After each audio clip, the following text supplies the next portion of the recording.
Friends, हम लोग इस वीडियो में एसएससीजीडी 2023 के लिए जीके जीएस का एक और नया क्लास को करेंगे। तो चलिए स्टार्ट करते हैं, अपने पहले क्वेश्चन की तरफ चलते हैं। तो आज का हमारा पहला क्वेश्चन है, बौद्ध गुफाओं के लिए प्रसिद्ध कार्ले किस राज्य में है? तो इसका सही आंसर होगा महाराष्ट्र। जो कार्ले है वो बौद्ध गुफाओं के लिए प्रसिद्ध है, जो कि महाराष्ट्र में पड़ता है। आप लोग इसको याद रखिएगा। अगर हम बात करें बौद्ध धर्म की, तो बौद्ध धर्म की स्थापना किया था गौतम बुद्ध ने।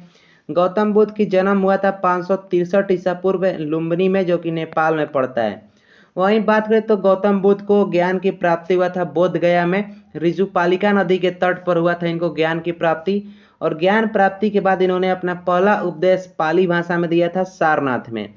आगे चलकर इनकी मृत्यु हुई थी कुशीनगर, जो कि यूपी में पड़ता है। इनके मृत्यु को जो है बौद्ध ग्रंथों में महाभिनिष्क्रमण के नाम से जाना जाता है। अगर हम बात करें पेंगोडा की, अगला पॉइंट हमारा है पेंगोडा। तो देखिए, जो बौद्ध धर्म में जो स्तूप बनता है, स्तूप का आकार कुछ इस प्रकार से होता है। तो जो बौद्ध धर्म का स्तूप होता है, उसी के ऊपरी हिस्से को पेंगोडा बोला जाता है। तो एक क्वेश्चन आता है कि गोल्डन पेंगोडा के नाम से किस देश को जाना जाता है? तो याद रखिएगा, म्यांमार को गोल्डन पेंगोडा के नाम से जाना जाता है। अगला बात करते हैं, अगला पॉइंट है दाम्बुला मंदिर। देखिए, दाम्बुला मंदिर बौद्ध धर्म के लिए बहुत ही प्रसिद्ध मंदिर है, जो कि श्रीलंका में पड़ता है। इससे क्वेश्चन आता है कि दाम्बुला का स्वर्ण मंदिर किस देश में है? तो याद रखिएगा, श्रीलंका में। अगला क्वेश्चन देखते हैं।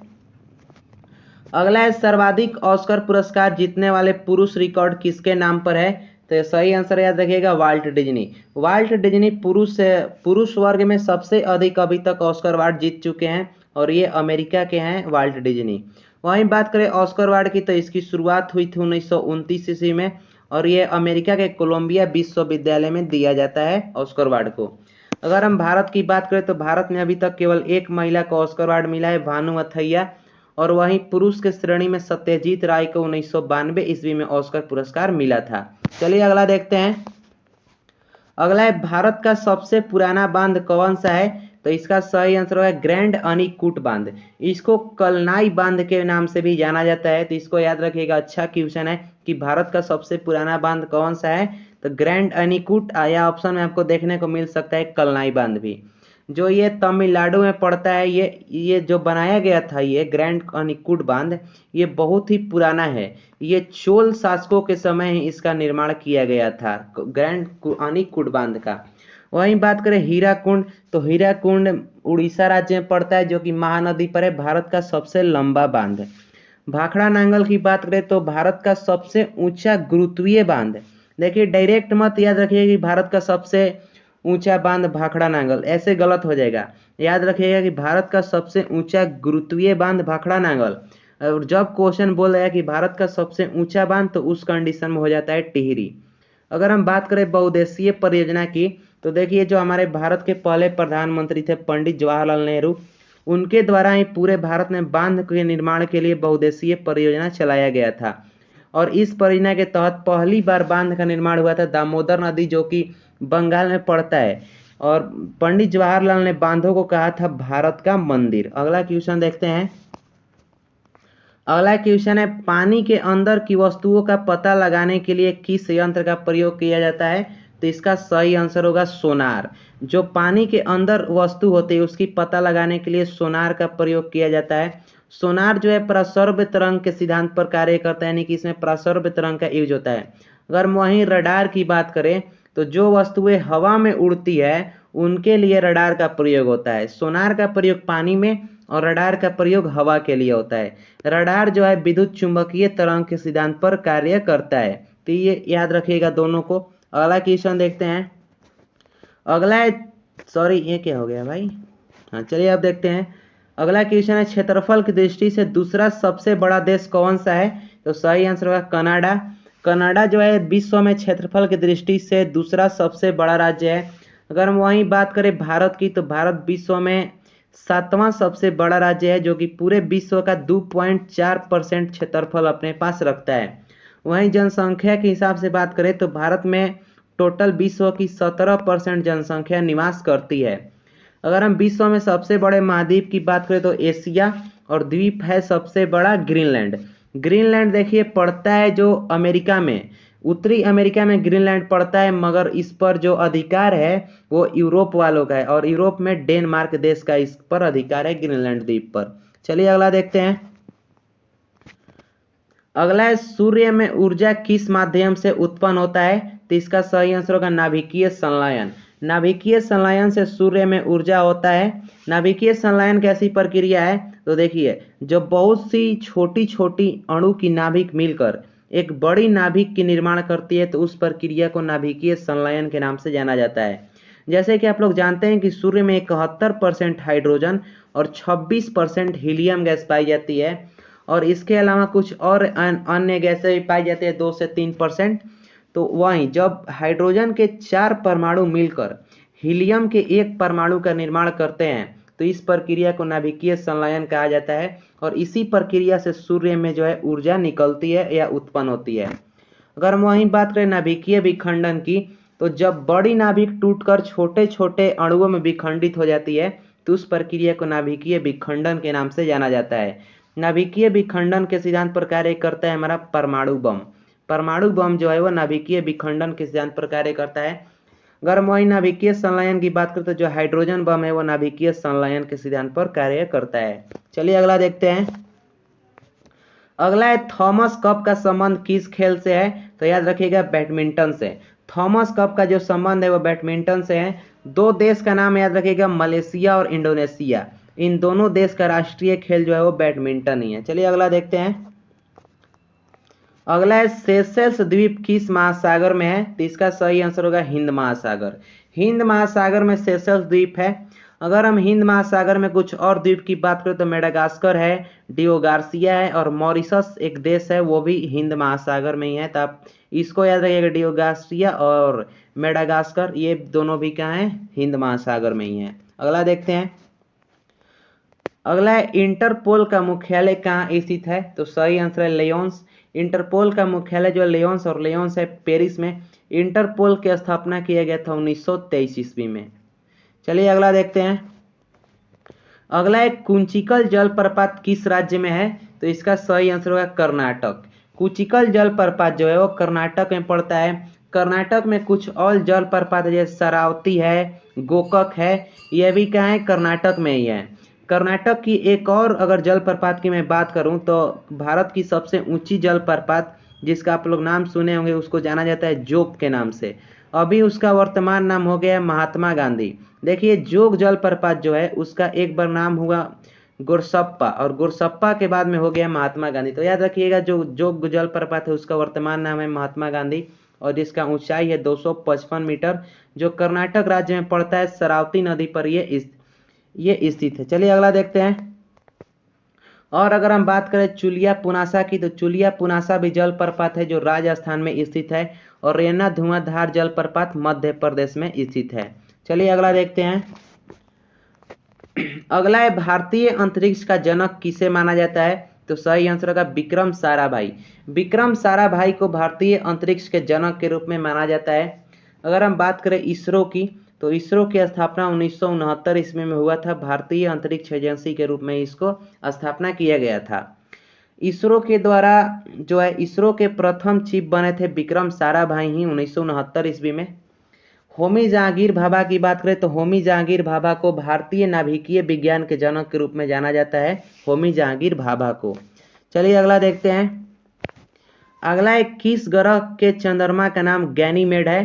तो इसका सही आंसर होगा बृहस्पति। बृहस्पति के चंद्रमा का नाम गैनीमेड है। गैनीमेड जो है ना सबसे बड़ा उपग्रह है। जैसे कि हर एक ग्रह का उपग्रह होता है, कुछ उपग्रहों को छोड़कर, जैसे बुध और शुक्र को छोड़ दें तो इनका कोई उपग्रह नहीं है। बाकी इनके अलावा जो ग्रह हैं उनके कुछ ना कुछ उपग्रह हैं। तो उपग्रहों में सबसे बड़ा उपग्रह जो है गैनीमेड है, और दूसरा सबसे बड़ा उपग्रह है टाइटन जो कि शनि ग्रह का उपग्रह है। तो इसको याद रखिएगा। चलिए अगला देखते हैं। अगला है खो खो में कितने खिलाड़ी प्रत्येक टीम में होते हैं? तो इसका सही आंसर होगा 9। यानी कहने का मतलब है कि जो खो खो खेल होता है उसके प्रत्येक टीम में 9 खिलाड़ी होते हैं। आप लोग खेल के खिलाड़ी की संख्या याद करने के लिए मैंने एक ट्रिक लिखा है। टी फॉर बास्केटबॉल वाली ने जिम खोली। जैसे टेबल टेनिस, बास्केटबॉल, वॉलीबॉल, और ये हो गया वाली, वाली से होता है वॉलीबॉल हो गया, फिर वॉलीबॉल, और ने से जिम से हो गया जिम्नास्टिक्स, और खो से खो खो। तो इसको याद रखिएगा, 4 से स्टार्ट कीजिएगा, 4 5 6 7 8 ने तक आ जाएगा आपका खो खो। चलिए अगला देखते हैं। अगला है चाणक्य का अन्य नाम क्या था? तो इसका सही आंसर होगा विष्णुगुप्त। चाणक्य जो थे वो मौर्य वंश से संबंधित है। मौर्य वंश से जो चंद्रगुप्त मौर्य थे उनको गद्दी पर बैठाने के लिए चाणक्य ने बहुत ही महत्वपूर्ण भूमिका निभाया था। तो चाणक्य का अन्य नाम था विष्णुगुप्त। इनका एक बहुत ही प्रसिद्ध किताब है हिस्ट्री में अर्थशास्त्र। देखिए अर्थशास्त्र इकोनॉमिक्स मत समझ लीजिएगा, ये पॉलिटिक्स से संबंधित अर्थशास्त्र है। इसमें बताया था चाणक्य ने कि एक राजा को कैसा रहना चाहिए अपने प्रजा के प्रति, या फिर इसमें युद्ध नीति को बताया गया कि एक राजा को कैसे युद्ध करना चाहिए। चलिए अगला देखते हैं। अगला है ऑक्टोपस के खून का रंग कैसा होता है? तो इसका सही आंसर होगा नीला। ऑक्टोपस के खून का रंग होता है नीला। वहीं अगर हम खून की बात करें तो खून का पीएच मान 7.4 होता है। खून में आरबीसी पाया जाता है, डब्ल्यूबीसी पाया जाता है, प्लेटलेट्स पाया जाता है। अगर हम आरबीसी की वैज्ञानिक नाम बोले तो इसको एरिथ्रोसाइट के नाम से जाना जाता है, और प्लेटलेट्स को थ्रोम्बोसाइट के नाम से जाना जाता है। और देखिए डब्ल्यूबीसी को शायद हमको याद नहीं पड़ रहा है, डब्ल्यूबीसी को पता नहीं, एक बार देख कर आपको बता देंगे या अगले वीडियो में हो सकता है, नहीं तो आप लोग सर्च कर सकते हैं। आरबीसी के जीवन काल की बात करें तो 120 दिन का होता है। डब्ल्यूबीसी का जीवन काल 4 दिन का होता है, और प्लेटलेट्स का जो जीवन काल होता है वो 7 दिन का होता है। वहीं अगर हम बात करें तेलचट्टा की, तो तेलचट्टा की जो ब्लड का रंग होता है वो उजला कलर का होता है इन लोगों का ब्लड। चलिए अगला देखते हैं। अगला है पीछे की ओर उड़ने वाली विश्व की एकमात्र पंछी कौन सी है? तो इसका सही आंसर होगा हमिंग बर्ड। हमिंग बर्ड पीछे की ओर उड़ने वाली पक्षी है जो कि विश्व में पाई जाती है। कहाँ पर? तो याद रखिएगा ये अमेरिका, जो उत्तरी अमेरिका है वहीं पर हमिंग बर्ड अधिक मात्रा में पाई जाती है। आबाबिल, आबाबिल कौन है? तो पक्षी का नहीं नाम है। आबाबिल विश्व की सबसे तीव्र गति से उड़ने वाली पक्षी है आबाबिल। अगर हम कायला पक्षी की बात करें तो कायला पक्षी जो है विश्व में एक ऐसी पक्षी है जो कि मनुष्य की भाषा की नकल कर सकती है। जैसे कि मैं पढ़ा रहा हूँ आपको, तो मेरी भाषा की नकल कर कर बिल्कुल मेरे जैसे ही बोल सकती है। ये पक्षी जो है ऑस्ट्रेलिया महाद्वीप में पाई जाती है। आप लोग एक क्वेश्चन बताइएगा कि जो पक्षी होती है उसके हृदय में कितने चेंबर होते हैं? अगला देखते हैं। अगला है भारतीय संविधान में कितने मौलिक अधिकारों का उल्लेख किया गया है? तो इसका सही आंसर होगा 6। भारतीय संविधान में 6 मौलिक अधिकार हैं। अगर हम बात करें किस भाग में आता है तो मौलिक अधिकार भाग 3 में आता है, और अनुच्छेद की बात करें तो अनुच्छेद 12 से 35 तक है मौलिक अधिकार। मौलिक अधिकार को कुछ इस प्रकार से लिया गया है। एक मौलिक अधिकार 14 से 18 के बीच में है जिसको समानता के अधिकार से नाम से जाना जाता है। एक है 19 से 22 के बीच में जिसको स्वतंत्रता के अधिकार के नाम से जाना जाता है। एक है 23 के 24 से बीच में जिसको जाना जाता है बलात्, शर्म या फिर शोषण के विरुद्ध अधिकार के नाम से। एक है 25 से 28 के बीच में जिसको धार्मिक के मौलिक अधिकार के रूप में जाना जाता है, और एक है 29 से 30 के बीच में जिसको अल्पसंख्यक के अधिकार के रूप में है, और एक है 32 को जाना जाता है जैसे कि अगर किसी के मौलिक अधिकार को कोई व्यक्ति हनन करता है तो कोर्ट में जा सकता है उसके विरोध। तो मौलिक अधिकार अनुच्छेद 32 में है जो कहता है कि आप आकर उस व्यक्ति के खिलाफ केस कर सकते हैं। अनुच्छेद 32 को भीमराव अंबेडकर के द्वारा कहा गया था कि यही मौलिक अधिकार हमारे संविधान की आत्मा है। अगर हम मौलिक अधिकार की हिस्ट्री की बात करें तो कांग्रेस के जो 1931 ईस्वी में कराची अधिवेशन हुआ था, उस अधिवेशन के अध्यक्ष थे सरदार वल्लभ भाई पटेल। उन्होंने ही सर्वप्रथम मौलिक अधिकार की मांग की थी। चलिए अगला देखते हैं। अगला है अंतरिक्ष में जाने वाले कुत्ता का नाम क्या था? जैसे कि आप लोग पढ़े होंगे कि अंतरिक्ष में जाने वाला पहला जानवर कौन था, तो वो कुत्ता था। तो उस कुत्ता का नाम क्या था? लाइका। ये जो लाइका है सोवियत संघ के द्वारा विदा किया गया था, यानी कि अंतरिक्ष में विदा किया गया था, और उस यान का नाम था स्पुतनिक 2 जो कि 1957 ईस्वी में छोड़ा गया था। वहीं बात करें अपोलो 11 की, तो अपोलो 11 अमेरिका के द्वारा 1969 ईस्वी में छोड़ा गया था, जिससे चंद्रमा पर मनुष्य पहुंचा था इस यान से प्रथम बार। आप लोग आंसर बताइएगा कि चंद्रमा पर जाने वाले प्रथम व्यक्ति कौन थे। मैं दूसरा व्यक्ति के नाम आपको बता दे रहा हूँ। दूसरा का नाम था एडविन एल्ड्रिन, और आप लोग पहला का नाम बताइए, क्योंकि पहला हर एक जगह क्वेश्चन आता है। अगर हम बात करें आर्यभट्ट, आर्यभट्ट भारत की पहली उपग्रह थी जो भारत के लिए छोड़ा गया था 1975 ईस्वी में। ये भी यूएसएसआर के द्वारा ही छोड़ा गया था 1975 ईस्वी में। चलिए अगला देखते हैं। हमारा यहाँ पर 20 क्वेश्चन कंप्लीट हो गया है। मिलेगी नेक्स्ट वीडियो में इसी प्रकार से अच्छे अच्छे क्वेश्चन के साथ। तो उम्मीद करता हूँ आपको अच्छी जानकारी मिली होगी।